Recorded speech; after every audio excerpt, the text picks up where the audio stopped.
Teman-teman, baca firman Tuhan wajib setiap hari. Amin. Halo teman-teman, baca firman Tuhan wajib setiap hari. Amin. Kita membaca firman, tapi sebelum kita membaca firman, kita dengarkan dulu musik atau instrumentali Nang Gumalucak.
Shalom, kembali kita baca firman Tuhan dari buku 2 Raja-Raja pasal 23 sampai dengan 25. Yosia menghapuskan penyembahan dewa.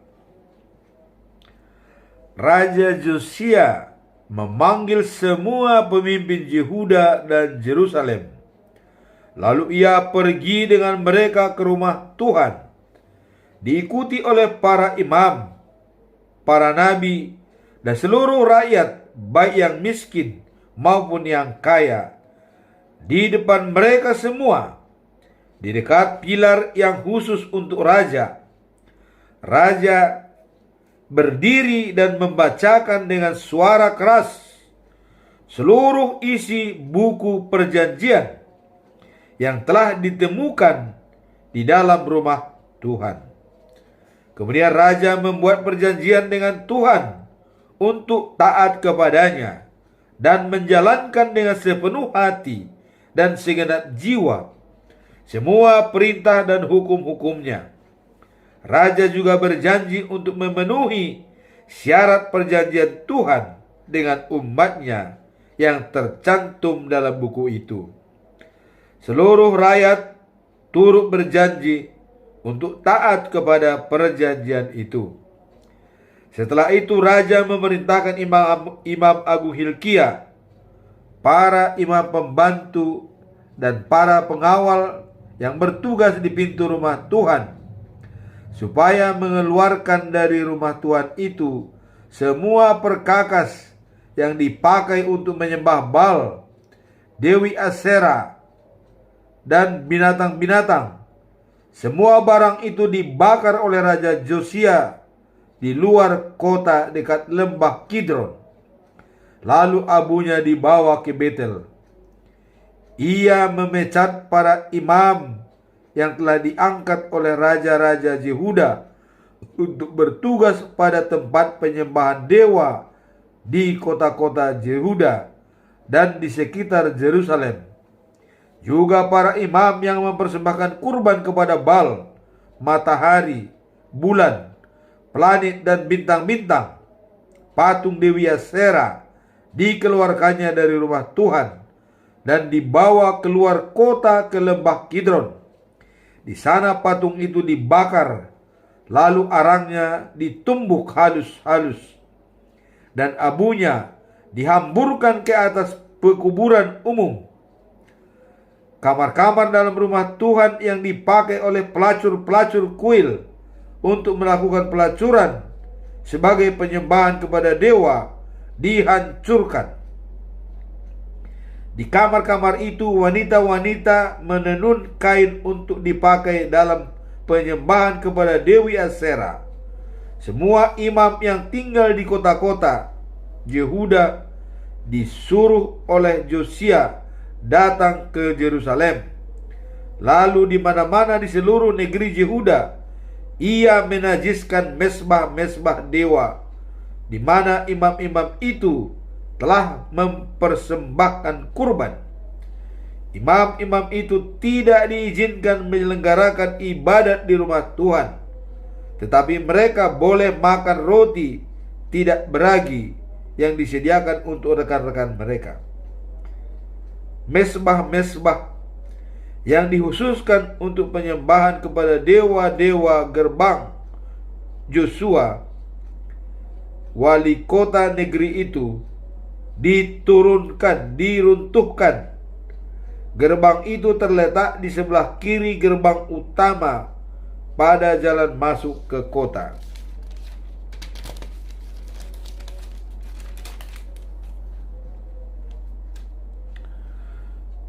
Topet, yaitu tempat penyembahan dewa di lembah Hinnom, dinajiskan. Dengan demikian tak ada lagi orang yang dapat mempersembahkan anaknya sebagai korban bakaran untuk dewa Molokoh.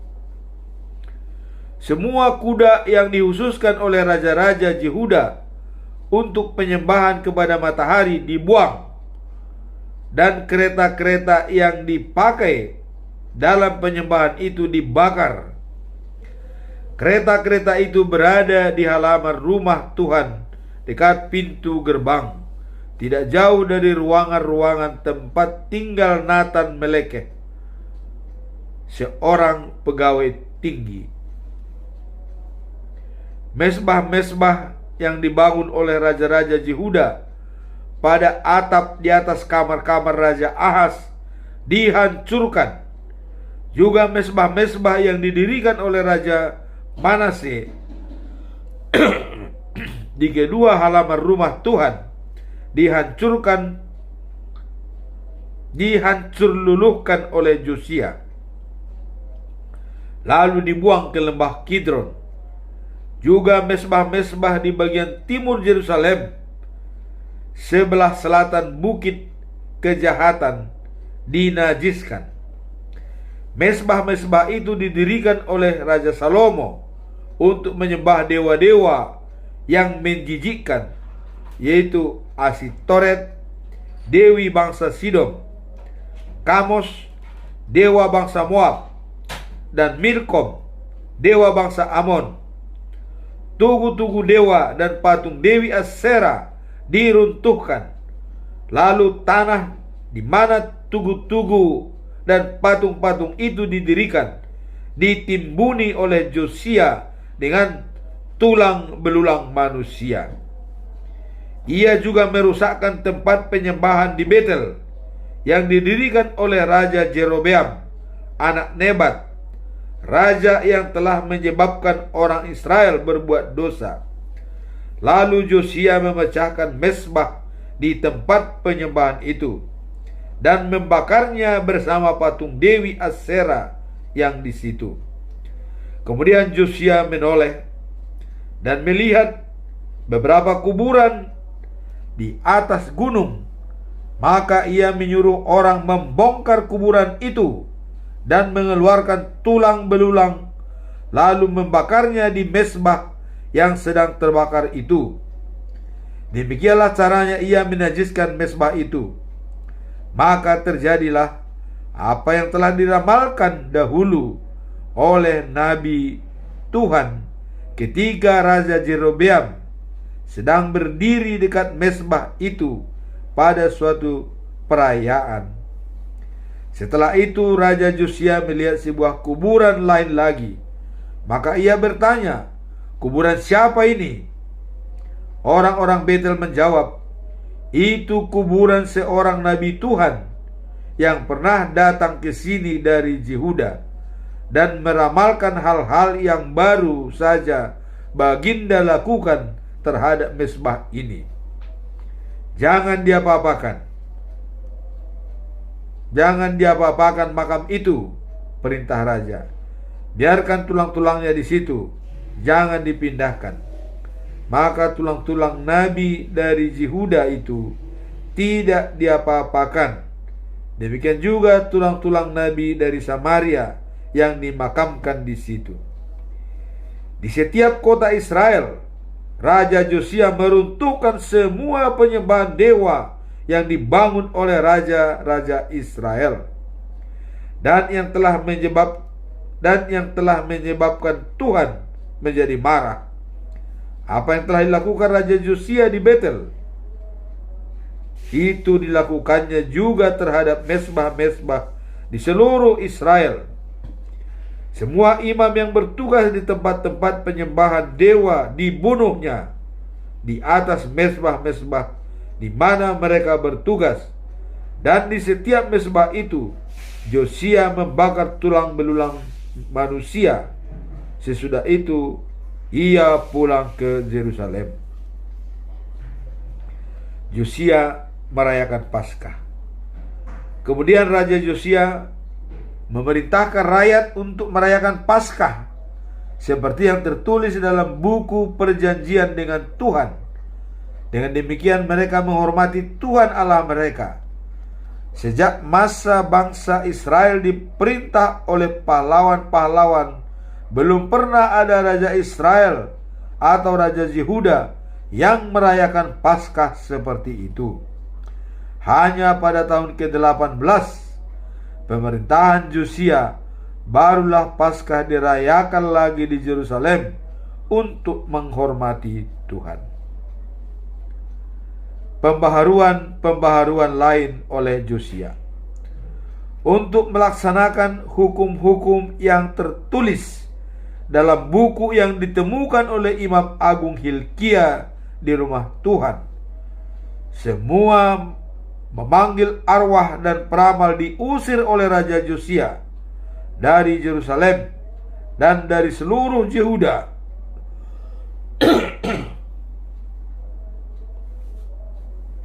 Lalu ia membuang semua dewa rumah tangga, berhala, dan barang-barang yang dipakai untuk penyembahan dewa-dewa.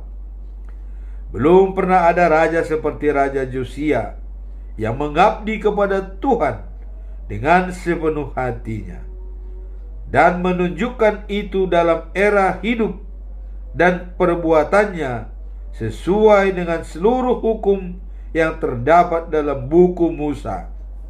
Setelah Raja Josia pun tidak ada lagi raja seperti itu. Tetapi perbuatan Raja Manase telah membangkitkan kemarahan Tuhan terhadap Yehuda, dan kemarahannya itu belum padam. Tuhan berkata, "Apa yang telah kulakukan terhadap Israel akan kulakukan juga terhadap Yehuda. Orang Yehuda akan kubuang dari negeri yang kuberikan kepada mereka. Aku akan menolak Yerusalem, kota pilihanku, juga rumahku ini, yang menurut kataku akan menjadi tempat ibadat kepadaku." Akhir pemerintahan Josia. Raja Josia tewas dalam pertempuran di Megido ketika ia pergi memerangi Neko, raja Mesir, yang sedang maju dengan pasukannya untuk membantu Raja Asyur di tepi sungai Efrat. Jenazah Raja Josia diambil oleh para pegawainya, lalu dibawa pulang dengan kereta ke Yerusalem. Di sana ia dikuburkan di pekuburan raja-raja. Lalu rakyat Yehuda memilih dan mengangkat Joahas, putranya, menjadi raja menggantikan dia. Kisah lainnya mengenai Raja Josia dicatat dalam buku sejarah raja-raja Yehuda. Joahas, raja Yehuda. Joahas berumur 23 tahun ketika ia menjadi raja Yehuda, dan ia memerintah di Yerusalem 3 bulan lamanya. Ibunya bernama Hamutal, anak Jeremia dari kota Libna. Joahas berdosa kepada Tuhan seperti leluhurnya. Pemerintahan Joahas berakhir ketika Neko, raja Mesir, menawan dia di Ribla, di daerah Hamat, dan memaksa Yehuda membayar upeti kepadanya sebanyak 3.400 kg perak dan 34 kg emas. Kemudian Raja Neko mengangkat putra Josia yang bernama Eliakim menjadi raja Yehuda dan mengubah nama Eliakim menjadi Joyakim. Joahas dibawanya ke Mesir dan ia meninggal di sana. Joyakim, raja Yehuda, untuk membayar upeti yang dituntut oleh raja Mesir, Raja Joyakim memungut pajak dari rakyat menurut kemampuan mereka masing-masing. Joyakim berumur 25 tahun ketika ia menjadi raja Yehuda, dan ia memerintah di Yerusalem 11 tahun lamanya. Ibunya bernama Jemuda, anak Pedaya dari kota Ruma. Joyakim berdosa kepada Tuhan seperti leluhurnya. Pasal 14. Semasa pemerintahan Raja Joyakim, Nebukadnezar Raja Babel menyerang dan menaklukkan Yehuda. 3 tahun lamanya Joyakim tunduk kepada Nebukadnezar, tetapi kemudian ia memberontak. Tuhan mengirim gerombolan-gerombolan bersenjata dari bangsa Babel, Syria, Moab, dan Ammon untuk melawan Joyakim dan membinasakan Yehuda, sesuai dengan apa yang telah dikatakannya melalui para nabi hamba-hambanya. Memang hal itu harus terjadi, karena Tuhan sudah mengatakan bahwa bangsa Yehuda akan dibuang dari negeri yang diberikan Tuhan kepada mereka. Mereka dibuang karena segala dosa yang dilakukan oleh Raja Manasye, terutama karena semua pembunuhan yang dilakukannya terhadap orang-orang yang tidak bersalah. Tuhan tidak mau mengampuni Manasye karena perbuatan-perbuatannya itu. Seluruh daerah dari Sungai Efrat sampai perbatasan Mesir sebelah utara yang termasuk wilayah pemerintahan Raja Mesir dikuasai oleh Raja Babel. Karena itu Raja Mesir tidak pernah lagi keluar dari negerinya untuk pergi berperang. Kisah lainnya mengenai Raja Joyakim dicatat dalam buku sejarah Raja-Raja Yehuda. Setelah Joyakim meninggal, putranya yang bernama Joyakin menjadi raja menggantikan dia. Joyakin Raja Yehuda. Joyakin berusia 18 tahun ketika ia menjadi Raja Yehuda, dan ia memerintah di Yerusalem 3 bulan lamanya. Ibunya bernama Nehusta, anak Elnatan dari Yerusalem, seperti ayahnya. Joyakin pun berdosa kepada Tuhan. Dalam masa pemerintahan Joyakin, pasukan Babel yang dipimpin oleh perwira-perwira Nebukadnezar maju menyerang Yerusalem dan mengepung kota itu. Sementara kota itu dikepung, Nebukadnezar sendiri datang ke Yerusalem. Lalu Raja Joyakin bersama ibunya, anak-anaknya, perwira-perwiranya, serta pegawai-pegawai istananya menyerah kepada Nebukadnezar. Lalu Joyakim ditawan. Hal itu terjadi pada tahun ke-8 pemerintahan Nebukadnezar. Semua perkakas emas yang dibuat oleh Raja Salomo untuk rumah Tuhan dirusak oleh Nebukadnezar. Lalu semua benda berharga yang terdapat di rumah itu dan di istana diangkutnya ke Babel. Semua itu terjadi sesuai dengan apa yang telah dikatakan Tuhan sebelumnya. Raja Joyakin, ibunya, istrinya, pegawai-pegawainya, dan pemimpin-pemimpin Yehuda, seluruhnya 7.000 orang, terkemuka, ditawan, dan diangkut ke Babel. Juga para pekerja ahli dan pandai besi sebanyak 1.000 orang, semuanya orang kuat-kuat dan berani-berani untuk berperang. Orang-orang keturunan raja dan orang-orang terkemuka pun diangkut juga ke pembuangan. Semuanya ada 10.000 orang. Hampir seluruh penduduk Yerusalem diangkut. Yang tertinggal hanyalah rakyat yang paling miskin. Kemudian Nebukadnezar mengangkat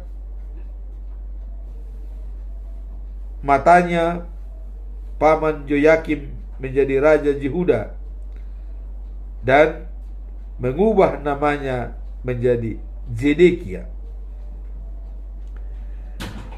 Zedekia Raja Yehuda.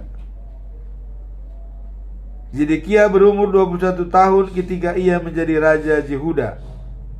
Ia memerintah Yerusalem 11 tahun lamanya. Ibunya bernama Hamutal, anak Jeremia dari kota Libna.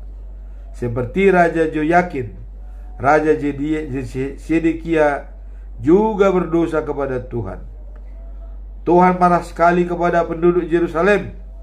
dan orang Yehuda, sehingga ia tidak lagi memperhatikan mereka. Yerusalem jatuh. Pasal di 25. Kemudian Zedekia memberontak terhadap Nebukadnezar Raja Babel. Karena itu Nebukadnezar dengan seluruh angkatan perangnya datang dan menyerang Yerusalem pada tanggal 10 bulan 10 dalam tahun ke-9 pemerintahan Zedekia. Mereka mendirikan markas di luar kota, membangun tembok pengepungan, dan terus mengepung kota itu sampai tahun ke-11 pemerintahan Zedekia.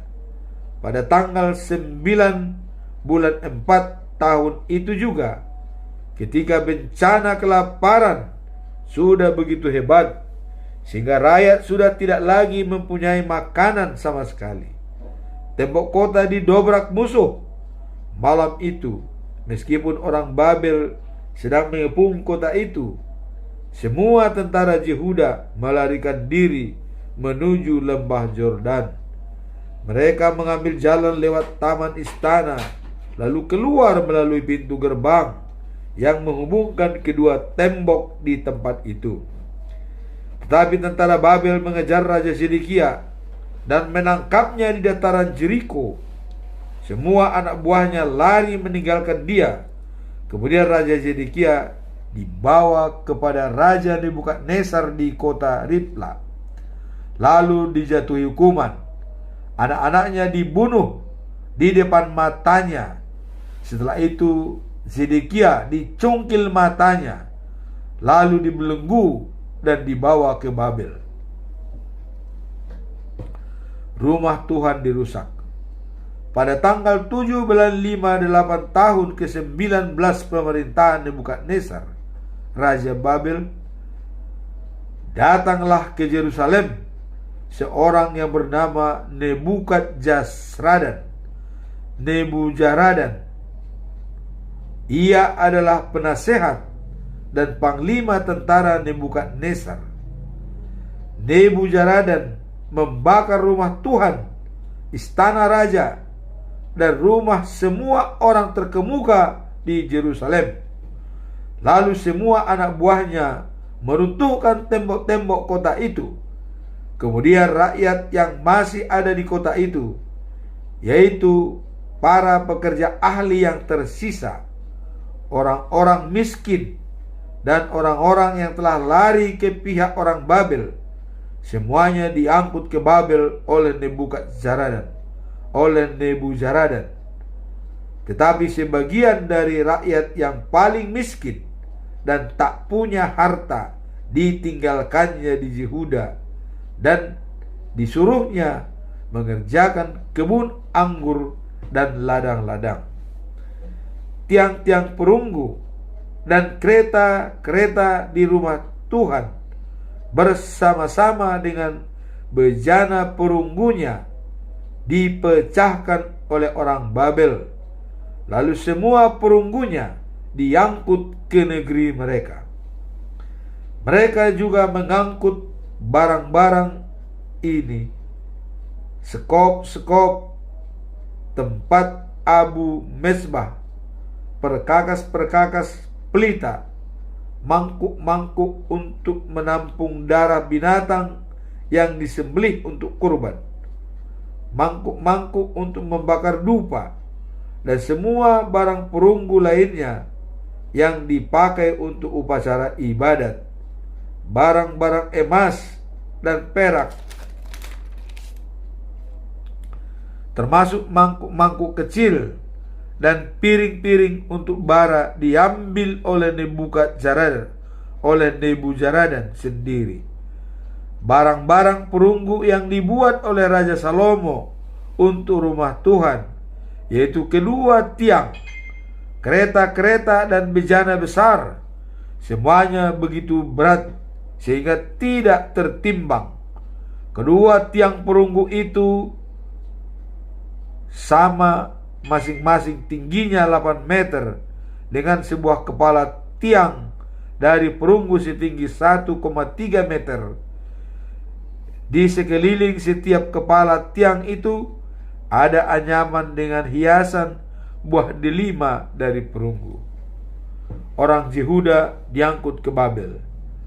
Selain itu, Nebukadnezar menangkap imam agung Seraya, Sepanya, imam pembantu, 3 orang penjaga pintu rumah Tuhan, 5 penasehat pribadi raja yang masih berada di kota,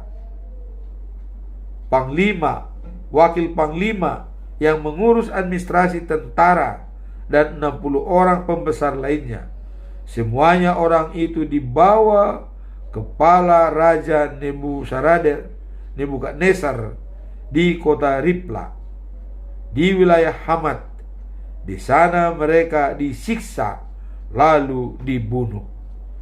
Demikian orang-orang Yehuda diangkut dari negeri mereka dan dibawa ke pembuangan. Gedalia, gubernur Yehuda. Setelah itu Raja Nebukadnezar mengangkat Gedalia, anak Ahikam, dan cucu Safan menjadi gubernur di Yehuda untuk memerintah atas semua orang yang masih tinggal di sana. Ketika para perwira dan prajurit Yehuda yang tidak menyerah kepada Babel mendengar tentang pengangkatan itu, mereka semua datang kepada Gedalia di Mizpah. Perwira-perwira itu ialah Ismail anak Netanya, Johanam anak Kareah, Seraya anak Tanhumet dari kota Netofa, dan Yazana dari kota Makkah. Berkatalah Gedalia kepada mereka semuanya, kamu tidak perlu takut kepada pejabat-pejabat pemerintah Babel. Tinggallah saja di negeri kita ini dan jadilah hamba Raja Babel. Saya tanggung kamu akan selamat. Tetapi pada bulan 7 tahun itu, Ismail anak Netanaya dan cucu Elisama yang masih keturunan raja pergi bersama 10 orang ke Mizpah. Mereka menyerang dan membunuh Gedalia beserta orang Yehuda dan orang Babel yang berada bersama Gedalia di situ. Maka seluruh rakyat Yehuda, kaya maupun miskin, bersama-sama dengan perwira lari ke Mesir karena takut kepada orang Babel. Yoyakim dibebaskan dari penjara. Pada tanggal 27 bulan 12 dalam tahun ke-37 sesudah Yoyakim diangkut ke pembuangan, Ewil Merodak menjadi raja Babel. Pada tahun itu juga ia menunjukkan belas kasihan kepada Yoyakim dan melepaskan dia dari penjara serta memperlakukannya dengan baik. Yoyakim diberinya kedudukan yang lebih tinggi daripada raja-raja lain yang juga dibuang ke Babel. Yoyakim tidak lagi memakai pakaian penjara dan biasanya makan di istana serta diberi uang untuk keperluan hidupnya.